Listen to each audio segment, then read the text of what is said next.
How's it going, you lot? You lot are like bloody impatient, ravenous vultures, I tell you that now. What's next? What's next? What's coming up next? What videos are you doing now? Well, I'll explain all about what I'm doing in a minute. Just be patient. Have a look at this. I can't remember if I showed you lot this or not, but this is a replica of a championship winning nitro buggy. It was very, very cool back in its day. It's from 2001. And it was built back in 2001 as it's a Kyosho MP 7.5, and the person who owns it, it's not mine, I don't own this. The person who owns it is a member of the channel, well, a subscriber as well. And he said, look, I've got this buggy, it's been on top of a wardrobe since 2001, can you get it going for me? So that's exactly what I've done. It's got a brand new engine in it, which I think it had 2 tanks of fuel through it back in 2001. So I put it all up, set it all up, we've got all new stuff for it. Brand new starter box and some bits and bobs. Brand spanking new radio gear. I put it all back in the box because I'm handing it back over to him tomorrow. He turned round to me and he said, oh, well, I've also got some more that I want you to get going and to mend. So it looks like we're going to be quite busy. This place is going to be full up with RC cars by the look of things for the next couple of days. So that's going to be pretty crazy. I just had a little delivery. Look, we've got some more Jenny Chem. Interesting how you pronounce that. Do you pronounce that Jenny Chem or Jenny Chem? I mean, I pronounce it Jenny Chem because it's Jenny Chemicals, but maybe it's Jenny Chem. I don't know. You leave a comment to how you pronounce that. It's made in Britain, which is exactly why I buy these products. I've got the caravan cleaner. That was actually a very, very good. I've never had that before. Never had the Jenny Chem or Chem version before. Obviously had plenty of other brands of caravan and campervan cleaner and car shampoos in the past, but I've never had this one, and I used it the other day. You lot saw it, and it was bloody great, and I'm going to keep using it. And I think the more I use it, the cleaner it's going to get each time, until we get to a point where it's going to be absolutely mint, and I just better keep on top of it. But they do a load of other stuff as well for cleaning caravans and that, like the polish and other stuff, so I probably might get the whole family, and then well, it'll be one brand, and it'll all be, please be on here somewhere, made in Britain. Oh, there it is. Formulated in UK. Yeah, this stuff is antifreeze, because I've got a new thermostat as well for the old camper van, because as we know, we had that random, it must have been a random airlock. So, and I'm fairly certain that the thermostat is either jammed open or has had it, so I've got a new thermostat just in case. If the old one's still working, this one will be a spare one. And we've got 2 lots of antifreeze, because last time I only had 1 can and I wanted it to be as neat as possible. And I've found out since then, I always thought that radiator or that engine, that whole system took about 6.5 litres. So I thought, well, 5 litres of antifreeze and a bit of water, that'll be enough for me. I like to run antifreeze neat. I don't like to mix it with water. I want it to be neat. I know some of you lot are going to say, well, it's meant to be mixed. I don't give an uncle's monkey what you say. I have always liked to run it neat. Always do, and I always will do. I found out that whole system is 9 litres. So I need 2 5-litre cans, obviously, to make 10 litres. I have a little bit left over, but I'm going to spill some anyway. So that'll be coming up. If you want to see that, new thermostat, re-bleed it all, hopefully get it working without any airlocks and heaters working and all that kind of stuff, that'll be coming up on here as well. Stick around for that. Oh, and this thing, you lot think that I'm not aware of how a switch and a motor works. I know that, yeah, I know, I could, I know so many of you, I did anticipate that some of you were going to comment and say, look, do away with the circuit board, just have the switch, the battery to the switch to the motor, and it'll be fine. Yeah, my whole goal was I want it to work as it's intended to. I want the 1 and the 2 speeds. I'm not really bothered whether it works or it doesn't. I wasn't looking for it when I found it. I just come across it and thought that would be handy, might be interesting to have a look at. It's sitting there, it's parts at the moment. I'm not actively at the moment looking for that circuit board or any parts to make that circuit board work, but if they happen to crop up, I am going to make it work as intended. But I'm not saying that maybe I won't do away with that circuit board, just put a switch in, have it just on and off, because obviously then it'll work. I'll just have it so it works at full speed, number 2, and it'll be good as a hoover anyway, or a vacuum cleaner if you're really picky about it. But you know, the goal was to get it to work as intended. I didn't achieve that goal, so I buttoned it back up and putting it aside for now, semi-actively trying to find the parts I need, hopefully a whole circuit board, or maybe the part. If someone says to me, hey, this is the number that this is the part that you need to fix that circuit board, and cuts out all the middleman for me, all the time, maybe I'll go for that. Probably not. I don't like that kind of thing. I hate bloody soldering circuit boards, can't stand it. But anyway, that's the story with that. I know I could do away with it and just have it on and off, but for now it's staying like that, and maybe in a few weeks or months time, if I've still got it, if someone hasn't said I want to buy it for parts, if I've still got it, I'll probably take the circuit board away, just have battery to a switch, probably not this switch, maybe this switch, just put it on that pole, and on and off. But for now it's staying like that. I think a lot of you lot missed the point of that video. You missed the goal of it. The point of it wasn't to get it to work with at all costs. The point was to get it to be as intended. Maybe I should reiterate that. Maybe I should put it in the title. Let's repair it as intended. I don't know, but yeah, that's the whole point of that. And also, it is missing the filter. I had to contact the people with that because I'm sure they said it come with everything, and I assumed that meant the filter for dry vacuuming, but it doesn't. So that's just reminded me, speaking about it to you, I need to send them a message to say, wait, where's my filter? Bastards.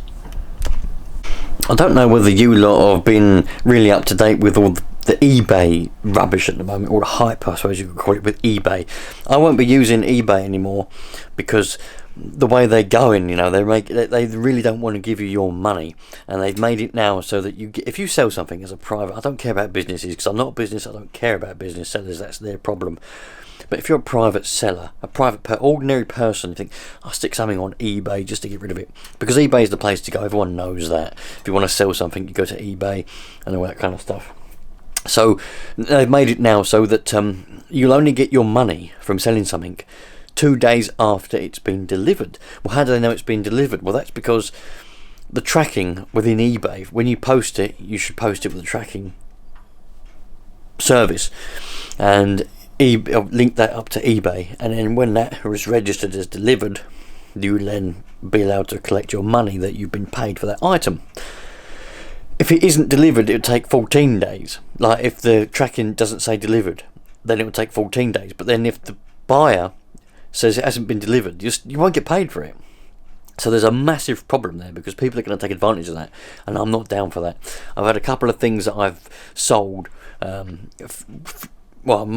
yeah, probably about 3 weeks ago now, I suppose. I don't know when it was, 2-3 weeks ago. I lost track of time. Anyway, I put the tracking in and it was working. Then it just got stuck, which always happens with eBay. We all know it's terribly unreliable, and it often gets stuck. The thing will turn up, if you're receiving the thing, it'll turn up at your house. You've got the thing in your hand, but the tracking still says dispatched or out or not, in transit perhaps is the normal one. The big problem is you sell something, the tracking gets stuck, the buyers received it and even left feedback, but you can't get your money because the tracking on eBay says not delivered yet, sorry, can't give you your money. And you have to go to customer services and they go, oh yeah, it's going to take 28 days for you to be paid now. What a load of bollocks. So I'm not doing that no more. But I've had a lot of nitro cars in and out over the last few weeks.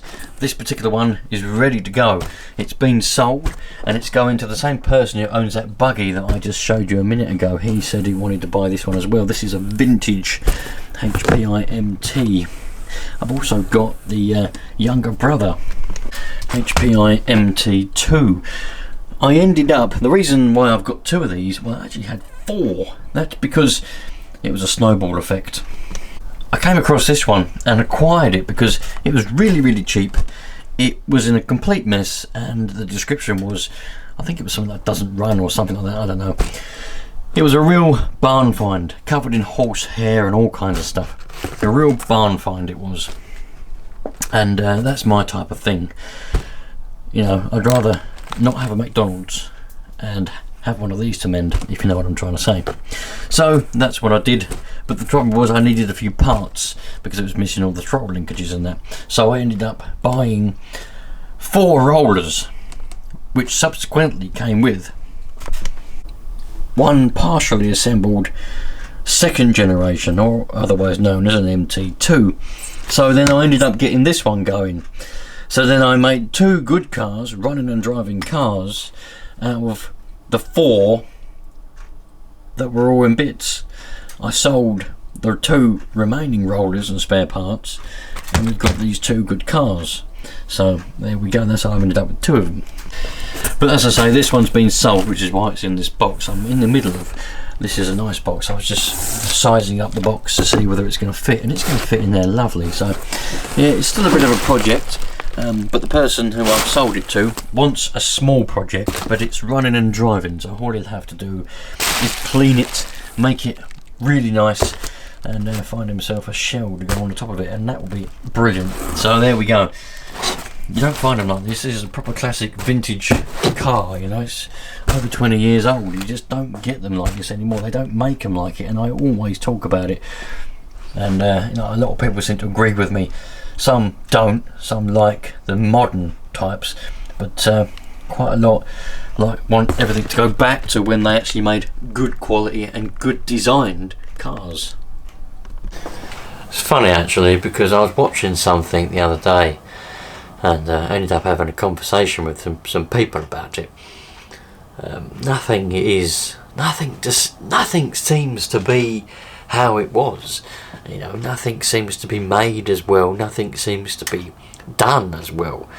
You know, I was watching this program on why are films not like a film anymore? Why do they not have the depth and the richness in the way they look? I mean, I know they were shot on actual film right up even into the 2000s.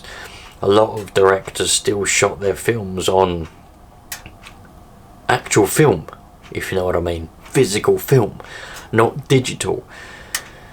But nowadays, from what I was watching on this documentary, and I did a little bit of research afterwards because I love cameras and films, and I love dissecting films and programs. It seemed very interesting to me. And they were saying that all the actors, even when they go onto a film set, they know they're going to turn up to a load of green screens. Nothing is done physically, nothing is done properly anymore.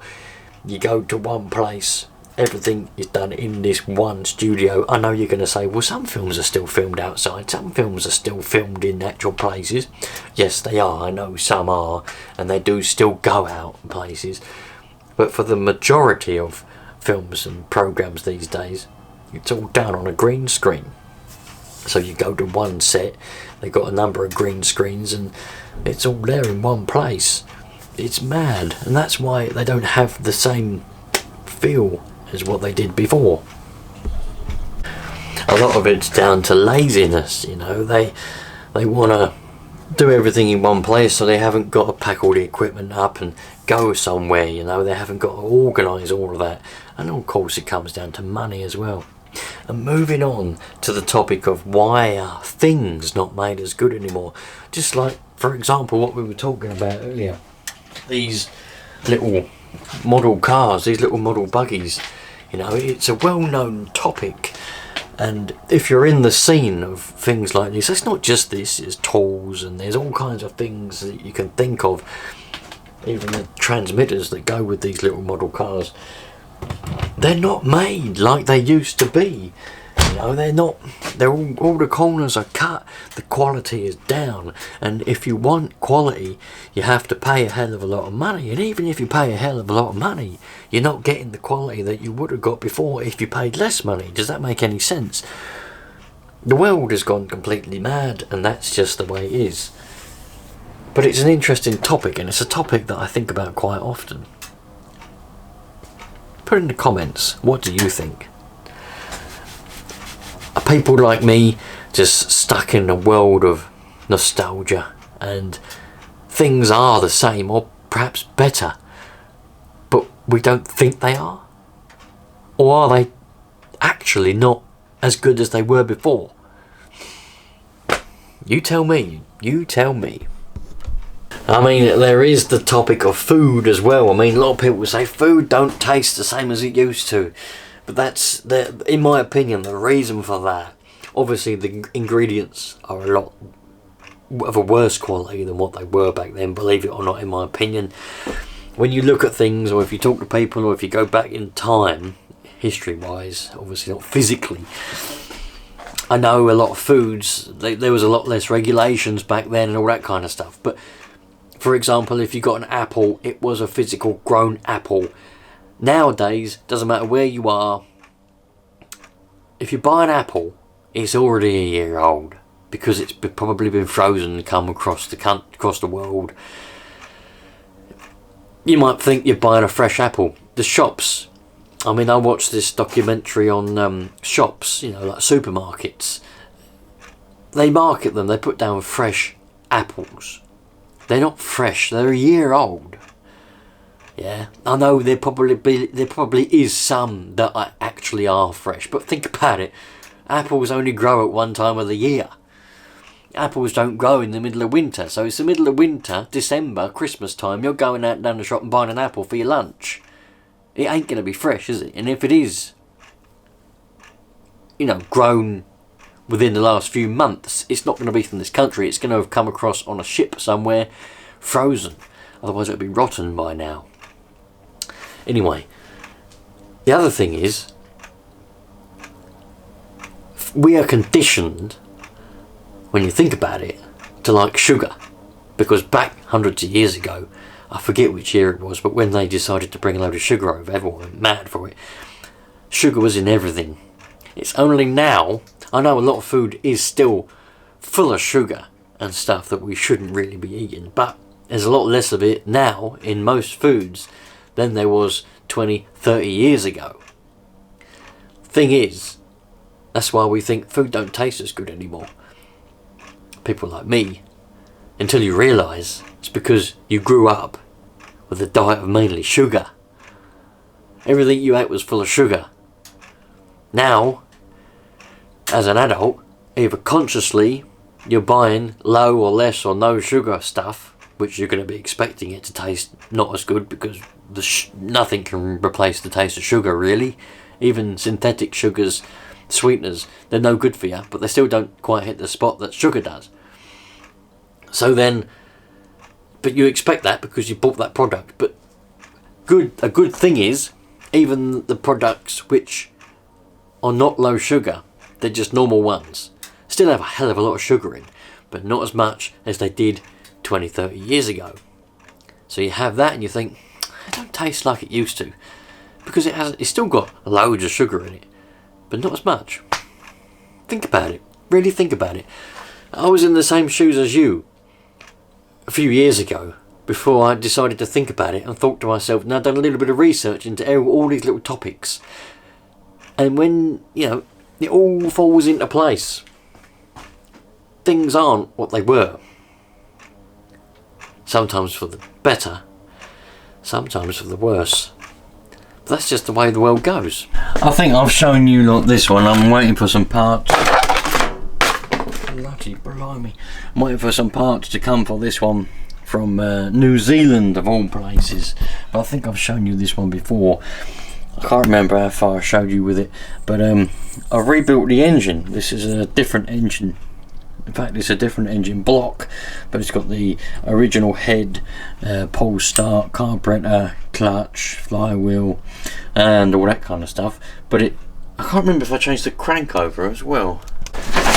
Yeah, there's the old one. So it's got a different piston and liner. This is the old piston, the old liner, the old crank shaft and the old block and all that. That's a different one that someone sent me, and I rebuilt it all with the 2 parts from the 2 good ones. Now we've got a good decent running engine. I couldn't find, all the servos work and everything works. I haven't test driven it yet. I couldn't find the lids, a battery lid and a receiver lid, and I looked bloody everywhere, all over the place. Couldn't find a second-hand one, couldn't find a roller. The DBX2 is very difficult to come by the looks of things. No model shops would stock new parts or second-hand parts. I asked several model shops. They said, I've never even heard of a DBX2. I said, right, okay. And then all of a sudden a channel member, he said to me, look, I've managed to find one for you. I said, great. He said, but it's in New Zealand in a model shop, brand new parts, but in New Zealand. I said, bloody, that's no good, is it? When I looked at them, there was a tenner. Well, actually, they were £11. No brainer. And, you know, obviously I'll be in trouble if there's any customs to pay. Hopefully there's not. I've done a little bit of research and there shouldn't be any customs on that. But if it is, it is. I just have to deal with it when it comes. But for £11, you couldn't get them. Well, there probably wouldn't be £11 if I bought them here. So we'll just have to hope that there's no massive custom charges. But nevertheless, hopefully I'll be able to make any money back when I eventually get to sell this. And this one obviously has got a shell. So yeah, that's a very nice buggy, that one. Bit of a cross between a truggy and a buggy, the DBX2 was. I really like them. But I won't be keeping it, that's for sure. So there we go. For all of you that keep sending me comments, what's going on, what video is next, all this kind of stuff, there's a little inkling there of what's in the pipeline. If you want all the nitro stuff and all the RC car stuff, there will have been, if I remember, probably not because I never remember to put links in any descriptions or any videos, but I will hopefully remember, and I'll watch this bit and I'll probably make a note, put the bloody links in, you cock. So there will be links along this video, hopefully, the little card things, if I remember, where you can go to watch the nitro stuff, because I don't put it here, as you lot probably know. But on this channel here, there's going to be Talbot stuff, antifreeze, thermostats, radiator bleeding, all that kind of stuff. It's coming up soon. I've got to do a little bit of work on the brakes as well, because I've got a bit of a bind on the rear brake, on the right hand side rear brake. Bit of a bind, which is a bit annoying, but I'll sort that out. Also, some rebuilding, and I've got a quad bike, I've got to rebuild the carburetor and stuff like that. So there's all that kind of stuff coming up. All you lot that just too impatient to bloody wait, there we go. That's what's coming up. Hopefully in the next month or so, you know, whenever I get a chance. So there we go. Thanks for sticking around. Thanks for being here. Thanks for subscribing if you are subscribed. And thanks for thinking about it if you're thinking about it. And I'll catch you lot on the next one. And as I said, if you want the nitro stuff, you want the RC stuff, I will hopefully remember to put the links, and you can go and check all that kind of stuff out. There's going to be loads of that coming up, I would say, fairly soon. Cheerio, you lot. All the best. Take care. Treat people nicely. Treat people how you would like to be treated. And we should have a nice, happy life. At least that's the idea, and that's the dream we can all live up to. Cheerio.